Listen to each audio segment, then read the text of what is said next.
காரைக்கால் மாவட்டம் கீழவாஞ்சூர் பகுதியில் தனியார் துறைமுகம் அமைந்துள்ளது. இங்கு நிலக்கரி இறக்குமதி செய்யப்பட்டு நாட்டின் பல்வேறு பகுதிகளுக்கும் ஏற்றுமதியாகிறது. ஆனால் இங்கு இறக்குமதி செய்யப்படும் நிலக்கரி பாதுகாப்பற்ற முறையில் லாரிகளுக்கு மாற்றப்படுவதாகவும், இதனால் அருகில் உள்ள பகுதிகளில் நிலக்கரி படிந்து பல்வேறு உடல் உபாதைகள் ஏற்படும் அபாயம் இருப்பதாக அப்பகுதி மக்கள் பல்வேறு போராட்டங்களை நடத்தியுள்ளனர். இருந்த போதிலும் இதுவரை அது தொடர்பாக எந்த நடவடிக்கையும் எடுக்கப்படவில்லை. இந்நிலையில் நிலக்கரிகளை ஏற்றி செல்லும் லாரிகள் அதிவேகத்தில் செல்வதால் நிலக்கரி சாலைகளில் சிதறி இருசக்கர வாகனத்தில் வருபவர்கள் சறுக்கி கீழே விழும் நிலை வந்திருக்கிறது. காரைக்கால் அம்பாள் சத்திரம் அருகே சிதறி கிடந்த நிலக்கரியால் இருசக்கர வாகனத்தில் வந்த 10க்கும் மேற்பட்டோர் விபத்துக்குள்ளான சிசிடிவி காட்சிகள் சமூக வலைதளங்களில் வைரலாகி வருகிறது. பாதுகாப்பற்ற முறையில் நிலக்கரியை ஏற்றி செல்லும் லாரிகள் மீது மாவட்ட நிர்வாகம் நடவடிக்கை எடுக்க வேண்டும் என சமூக ஆர்வலர்கள் கோரிக்கை விடுத்துள்ளனர்.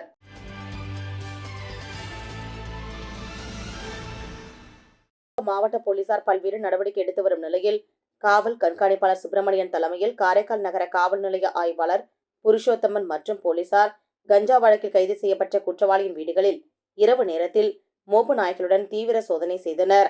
அப்பொழுது குற்றவாளிகளின் வீடுகளுக்கு சென்று வீடுகளில் கஞ்சா உள்ளிட்ட போதைப் பொருட்கள் ஏதாவது இருக்கிறதா என்றும் அந்த குற்றவாளிகளின் நடமாட்டத்தையும் ஆய்வு செய்தனர். மேலும் கஞ்சா உள்ளிட்ட குற்ற சம்பவங்களில் ஈடுபட்டால் கடும் நடவடிக்கை எடுக்கப்படும் என கஞ்சா குற்றவாளிகளிடம் போலீசார் எச்சரிக்கை விடுத்தனர்.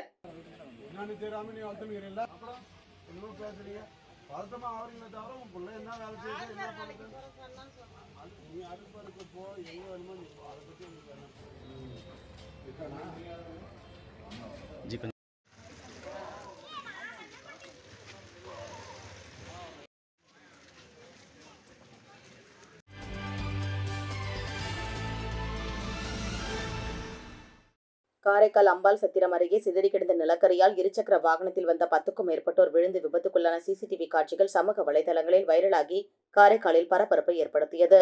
இதனையடுத்து துறைமுக நிர்வாகம், போக்குவரத்து துறை, காவல்துறை அதிகாரிகள் உடனான ஆலோசனை கூட்டம் மாவட்ட ஆட்சியர் அலுவலகத்தில் மாவட்ட ஆட்சியர் மணிகண்டன் தலைமையில் நடைபெற்றது.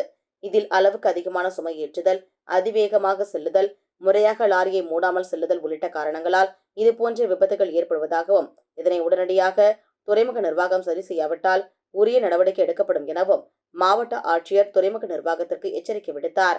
அப்போது செய்தியாளர்களை சந்தித்த மாவட்ட ஆட்சியர், பாதிக்கப்பட்ட மக்களுக்கு மாவட்ட நிர்வாகம் சார்பில் உதவிகள் செய்யப்பட்டுள்ளதாகவும், காரைக்கால் தனியார் துறைமுகம் சார்பில் பாதிக்கப்பட்ட மக்களை சந்தித்து அவர்களுக்கான உதவிகளை செய்ய வேண்டும் எனவும் அவர் கேட்டுக்கொண்டார். மக்களிடமிருந்து புகார்கள் வரும் பட்சத்தில் உரிய நடவடிக்கைகள் உடனடியாக எடுக்கப்படும் எனவும் அவர் தெரிவித்தார். தனியார் துறைமுக நிர்வாகத்தை கண்டித்துள்ளதாக தெரிவித்த மாவட்ட ஆட்சியர், பொதுமக்களுக்கு எந்தவிதமான பாதிப்பும் ஏற்படக்கூடாது எனவும் அவர் தெரிவித்துள்ளார். உடனடியாக நாங்கள் அந்த துறைமுக அதிகாரிகளை தொடர்பு கொண்டு இதன் மேல அவர்கள் எடுத்த நடவடிக்கைகள் என்ன, இது மீண்டும் வராமல் தடுப்பதற்கு அவர்கள் சைடிலிருந்து எடுக்க போற நடவடிக்கைகள் என்ன என்பதை கேட்பதற்காக இன்றைய தினம் மாவட்ட நிர்வாகத்தின் சார்பில் ஒரு கலந்தாய்வு கூட்டம் நடந்தது. பாதிக்கப்பட்ட மக்களை நீங்களும் அணுகுங்க. அவங்களுக்கு தேவையான உதவிகள் செஞ்சு கொடுப்பதும் உங்களுடைய கடமை தான். மாவட்ட நிர்வாகம் செஞ்சு கொடுக்குது, நீங்களும் அவங்களை அணுங்கன்னு சொல்லியிருக்கிறோம். வாகன பாதிப்பதாக இருந்தாலும் அவங்க அந்த ஏதாச்சும் உதவி பண்ணி கொடுத்தோம்னா பண்ணி கொடுப்பாங்க. நாங்கள் மாவட்ட நிர்வாகமும் அது என்ன விவரத்தெல்லாம் சேகரிக்க சொல்லியிருக்கிறோம். யாருக்காச்சும் பாதிப்பு ஏற்பட்டு அந்த பாதிப்பு உண்மையிலேயே காம்பன்சேஷன் பண்ற அளவுக்கு இருந்ததுன்னா அதுக்குரிய நடவடிக்கைகள் உறுதியாக பண்ணி கொடுக்கும். அது மக்கள்கிட்ட இருந்து இது மாதிரியான குறைகள் வந்தால் உடனடியாக அது மேலே நடவடிக்கை எடுங்க, அங்கே ஸ்பாட்டுக்கு போங்கன்ட்டு பொதுப்பணித்துறைக்கும் உள்ளாட்சித்துறைக்கும் சொல்லியிருக்கிறோம். இனிமேல் அந்த தவறுகள் நடக்காது.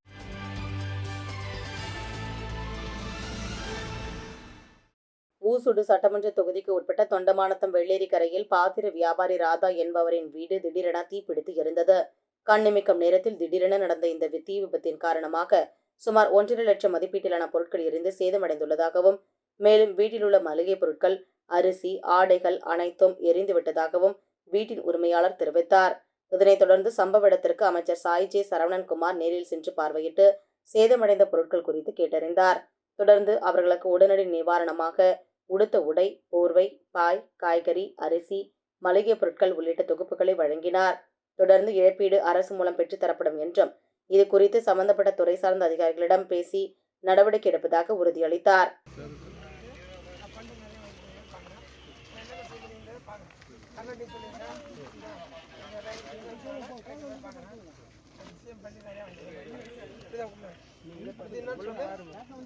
நீங்க பாருங்க.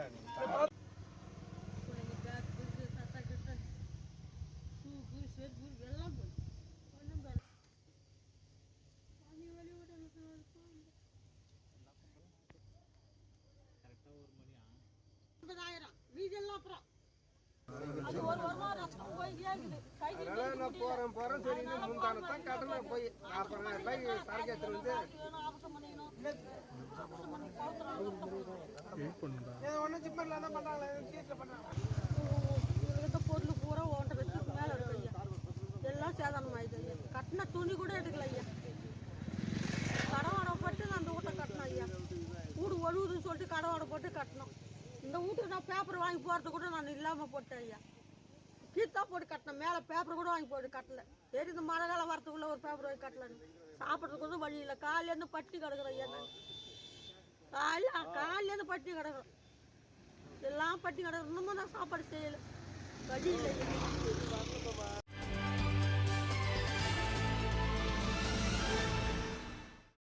நெட்டப்பாக்கம் கொம்யூன் கரியமாணிக்கம் பகுதியில் எழுந்தருளியுள்ள அருள்மிகு ஸ்ரீ திரௌபதியம்மன் ஆலய தீமிதி திருவிழா நடைபெற்றது. கடந்த 23ஆம் தேதி கொடியேற்றத்துடன் தொடங்கியது. தொடர்ந்து திருக்கல்யாணம், சக்திகரக புறப்பாடு மற்றும் அதனைத் தொடர்ந்து அம்மனுக்கு அபிஷேக ஆராதனைகள் செய்து மகா தீபாராதனை காண்பிக்கப்பட்டு அலங்கரிக்கப்பட்ட அம்மன் முக்கிய வீதிகளின் வழியாக ஊர்வலம் நடைபெற்றது. பின்னர் பக்தர்கள் தீமிதி தங்கள் நேர்த்தி கடனை செலுத்தினர். விழாவிற்கான ஏற்பாட்டினை கோயில் அறங்காவலர் குழு மற்றும் கரியமாணிக்கம் கிராமவாசிகள் செய்திருந்தனர்.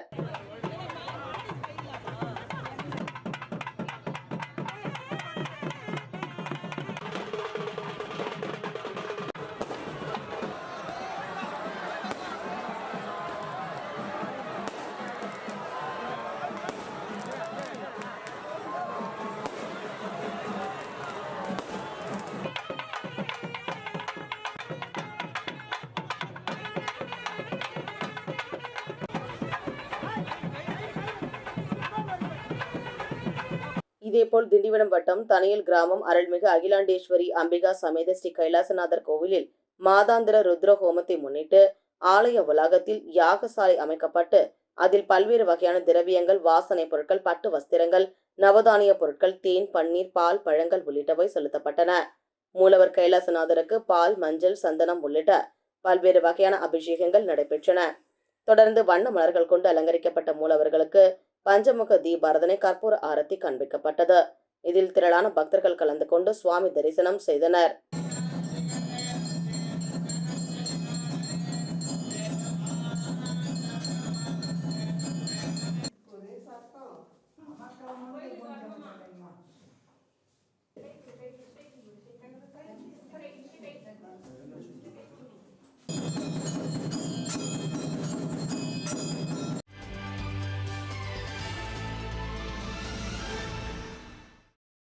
உலக கால்நடைகள் மருத்துவ தினம் ஒவ்வொரு வருடமும் ஏப்ரல் மாதம் கடைசி சனிக்கிழமை அனுசரிக்கப்பட்டு வருகிறது. கால்நடை மருத்துவ தினத்தை முன்னிட்டு கால்நடைகளுக்கான சிறப்பு சிகிச்சை முகாம் பாண்டிச்சேரி டிஎன் பாளையத்தில் உள்ள கிராமத்தில் நடைபெற்றது. புதுச்சேரி பிராணிகள் நலன் மற்றும் பாதுகாப்பு இயக்க தலைவரும் விலங்குகள் நல அதிகாரியுமான டாக்டர் செல்வமுத்து தலைமையில் நடைபெற்ற இந்நிகழ்ச்சியில் முகாமில் ஏராளமான கால்நடைகளான ஆடு, மாடு, கோழி, செல்ல பிராணிகளுக்கு சிகிச்சை அளிக்கப்பட்டது. மேலும் இச்சிகிச்சை முகாமில் கலந்து கொண்ட கால்நடை விவசாயிகளுக்கு கால்நடைகளுக்கான ஊட்டச்சத்து பவுடர், ஊட்டச்சத்து கரைசல், கால்நடைகளுக்கு தேவையான அத்தியாவசிய மருந்துகள் வழங்கப்பட்டன. சிறப்பு சிகிச்சை முகாமிற்கான ஏற்பாடுகளை பிராணிகள் பாதுகாப்பு இயக்கத்தைச் சேர்ந்த நிர்வாகிகள் செய்திருந்தனர்.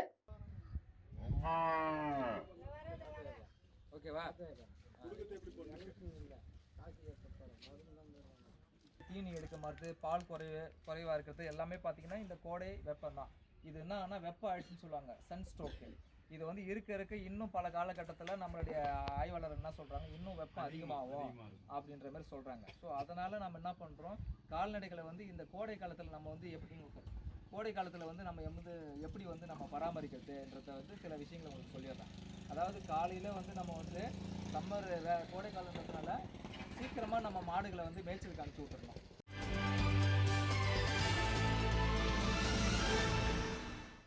மத்திய அரசின் பாரத் மாலா பிரயோஜனா திட்டத்தில் தேசிய நெடுஞ்சாலை ஆணையத்தின் மூலம் 4 வழி சாலை அமைக்கப்படுகிறது. இச்சாலை விழுப்புரத்திலிருந்து புதுச்சேரி வழியாக நாகப்பட்டினம் வரை 4 வழி சாலை அமைக்கும் பணிகள் நடந்து வருகின்றன. இதற்காக நிலம் எடுக்கப்பட்ட பகுதிகளில் மின் கம்பங்கள் அமைத்தல், திட்ட வடிவமைப்பின்படி உயரமாக மண் கொட்டப்பட்டு ஜல்லிக்கற்கள் நிரப்பப்பட்டு தார் சாலை அமைத்தல், சாலையோரங்களில் கான்கிரீட் தடுப்புகள் அமைத்தல், பாலங்கள் மற்றும் உயர்மட்ட பாலங்கள் கட்டுதல் உள்ளிட்ட பணிகள் தீவிரமாக நடைபெற்று வருகிறது. இதனால் பல்வேறு கிராமங்களில் பழமையான சாலை துண்டிக்கப்பட்டு சுமார் 50க்கும் மேற்பட்ட கிராம மக்கள் அன்றாடம் சுமார் 2 கிலோமீட்டர் தூரம் சுற்றி செல்லும் நிலை ஏற்பட்டுள்ளது. இதனால் பாதிக்கப்பட்ட பாகூர், கிருமாம்பாக்கம், சேலியமேடு, சார்காசிமேடு உள்ளிட்ட கிராம மக்கள் ஒன்று திரண்டு புதியதாக போடப்படும் 4 வழி சாலையில் சாலை மறியலில் ஈடுபட்டனர்.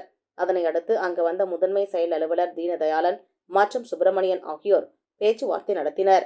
அதற்கான வரைபடங்களை பார்த்து தகுந்த நடவடிக்கை எடுத்து உரிய மேம்பாலம் அமைத்து தருவதாக உறுதியளித்தனர். அதனைத் தொடர்ந்து சாலை மறியலில் ஈடுபட்ட அனைவரும் கலைந்து சென்றனர். இந்த சாலை வந்து என்ஹெச் போகிறதால இந்த சாலையை வந்து மறிக்கிறாங்க. மறிச்சாக என்ன செய்யணும், ஒரு 2 கிலோமீட்டர் சுற்றி போக சொல்லுவாங்க. அந்த 2 கிலோமீட்டர் சுற்றி போனால் இங்கே பக்கத்தில் இருக்கிற மகாத்மா காந்தி ஆறுபடை வீடு எல்லாம் மெடிக்கல் காலேஜெல்லாம் இருக்குது. ஜிஹெச்சுக்கு பாவூருடைய ஹாஸ்பிட்டலுடைய அத்தனையும் வந்து கரையமுத்தூர் உட்பட இது 50 ஊர் பயணிக்கிறது இந்த வழியில். ஆனால் கிட்டத்தட்ட ஏரிகள் வந்து சுற்றுலா தலமாக இருக்குது. ஆனால் இப்போ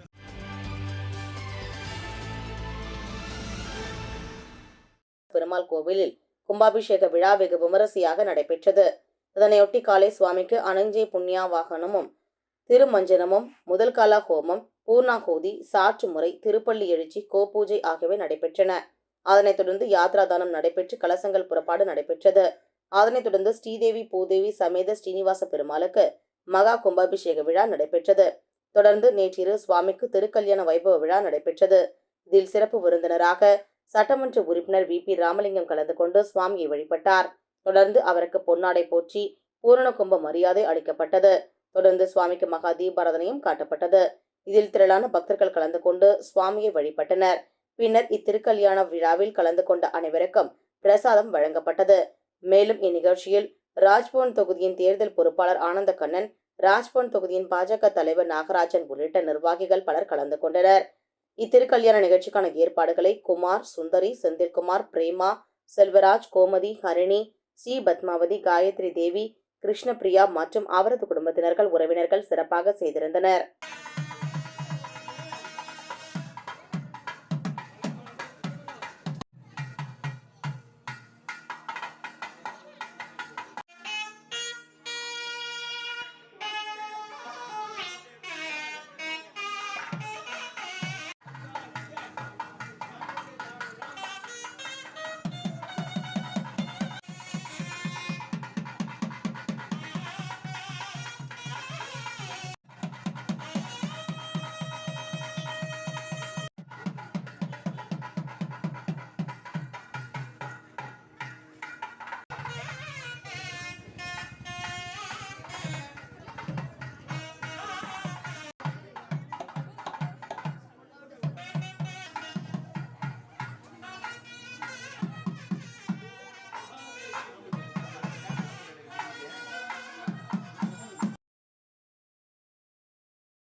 மாநில அளவிலான ஆண்கள் மற்றும் பெண்கள் பங்கேற்கும் டாக்டர் சூரியமூர்த்தி நினைவு டிராபிக் கைப்பந்து போட்டி முத்தியால்பேட்டையில் தொடங்கியது.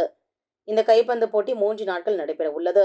புதுச்சேரி ஒருங்கிணைந்த கைப்பந்து சங்கம் சார்பிலும், வீனஸ் ஸ்போர்ட்ஸ் கிளப் மற்றும் டாக்டர் சிவந்தி ஸ்போர்ட்ஸ் கிளப் ஏற்பாட்டிலும் ஆண்கள் மற்றும் பெண்கள் பங்கேற்கும் மாநில அளவிலான போட்டி தொடங்கியது.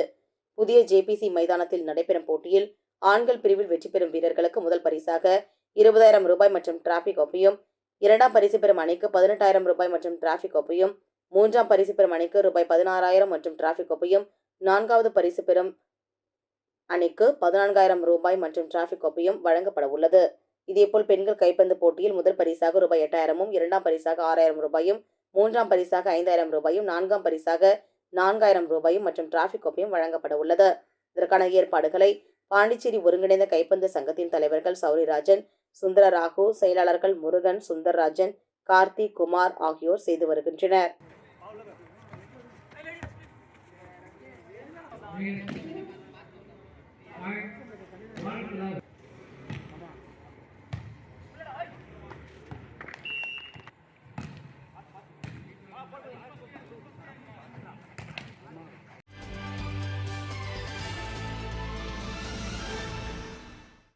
தமிழ் திரைப்பட முன்னணி இயக்குனர் ஹரி இயக்கத்தில் நடிகர் விஷால் நடித்த ரத்தினம் திரைப்படம் புதுச்சேரி ராஜா திரையரங்கில் வெளியானதை அடுத்து புதுச்சேரி விஷால் தலைமை நற்பணி மன்றம் சார்பில் மாநில தலைவர் மணிவண்ணன் தலைமையில் விஷாலின் ரசிகர்கள் அவரது கட்டவுட்டிற்கு மாலை அணிவித்தும் பாலாபிஷேகம் செய்தும் கிலோ கணக்கில் பூக்களை தூவியும் தேங்காய் பூசணிக்காய் ஆகியவற்றை உடைத்து பட்டாசுகள் வெடித்தும் திரைப்படம் வெளியானதை கொண்டாடி மகிழ்ந்தனர்.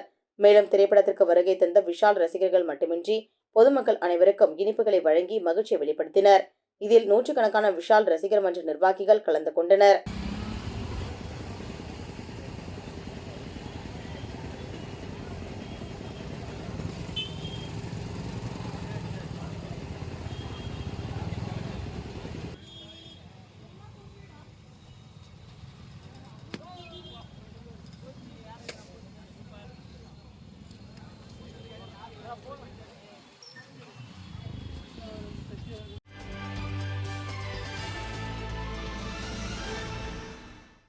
ஏம்பலம் தொகுதி கோர்க்காடு வள்ளலார் சபையில் பயணித்து வரும் காங்கிரஸ் பிரமுகரும் இளைஞர் காங்கிரஸ் தெற்கு மாவட்ட பொதுச் செயலாளர் சங்கர் தாஸ் பிறந்தநாள் கொண்டாடப்பட்டது. தொடர்ந்து விழாவில் கலந்து கொண்ட அனைவருக்கும் அன்னதானம் வழங்கப்பட்டது. விழாவில் சிறப்பு விருந்தினராக ஏம்பலம் தொகுதி காங்கிரஸ் நிர்வாகிகள் தேவேந்திரன், ராமதாஸ், கொடிபாலன், ஜெயபால், விக்னேஷ், ஐயப்பன், ஹேமநாதன், மணிமாறன் ஆகியோர் கலந்து கொண்டனர். வள்ளலார் சபை நிர்வாகி சர்க்குணம் விழா ஏற்பாடு செய்து முடிவில் நன்றி கூறினார்.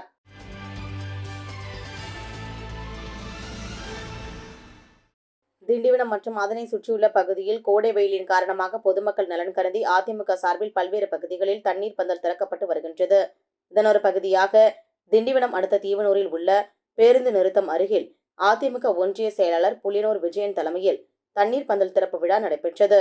இதில் சிறப்பு அழைப்பாளராக மாநிலங்களவை உறுப்பினரும் முன்னாள் சட்டத்துறை அமைச்சரும் ஆகிய CV சண்முகம் கலந்து கொண்டு தண்ணீர் பந்தலை திறந்து வைத்து பொதுமக்களுக்கு மோர், இளநீர், தர்பூசணி, நுங்கு உள்ளிட்ட பல்வேறு பொருட்களை வழங்கினார். இந்நிகழ்ச்சியில் ஏராளமான அதிமுக நிர்வாகிகள் கலந்து கொண்டனர்.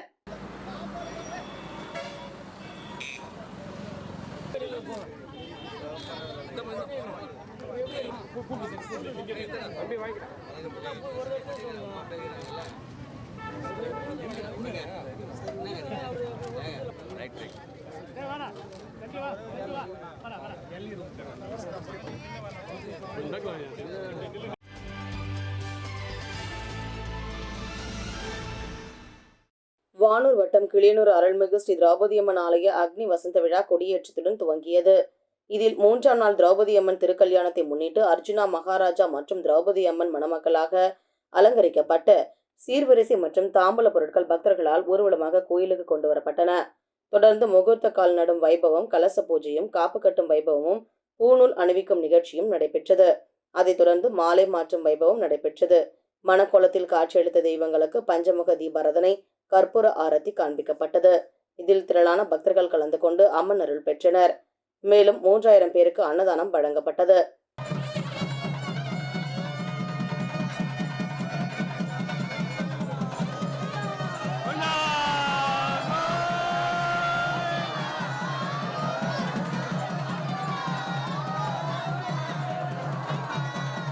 இதேபோல் வீடூர் அருள்மிகு ஸ்ரீ திரௌபதி அம்மன் ஆலய அக்னி வசந்த விழா கடந்த பங்குனி மாதம் 30ஆம் தேதி கொடியேற்றத்துடன் தொடங்கியது. இதில் 4ஆம் நாள் திரௌபதி அம்மனுக்கு திருக்கல்யாணத்தை முன்னிட்டு சீர்வரிசை மற்றும் தாம்பூல பொருட்கள் பக்தர்களால் ஊர்வலமாக கோயிலுக்கு கொண்டு வரப்பட்டன. தொடர்ந்து முகூர்த்த கால் நடும் வைபவம் நடைபெற்றது. தொடர்ந்து கலச பூஜை, காப்பு கட்டும் வைபவம், பூநூல் அணிவிக்கும் நிகழ்ச்சியும் நடைபெற்றது. தொடர்ந்து மூலவர் மற்றும் உற்சவர் திரௌபதி அம்மனுக்கு மங்களநாள் அணிவிக்கும் வைபவம் நடைபெற்றது. மணக்கோலத்தில் காட்சியளித்த தெய்வங்களுக்கு பஞ்சமுக தீபாராதனை, கற்பூர ஆரத்தி காண்பிக்கப்பட்டது. இதில் பொதுமக்கள் திரளாக கலந்து கொண்டனர்.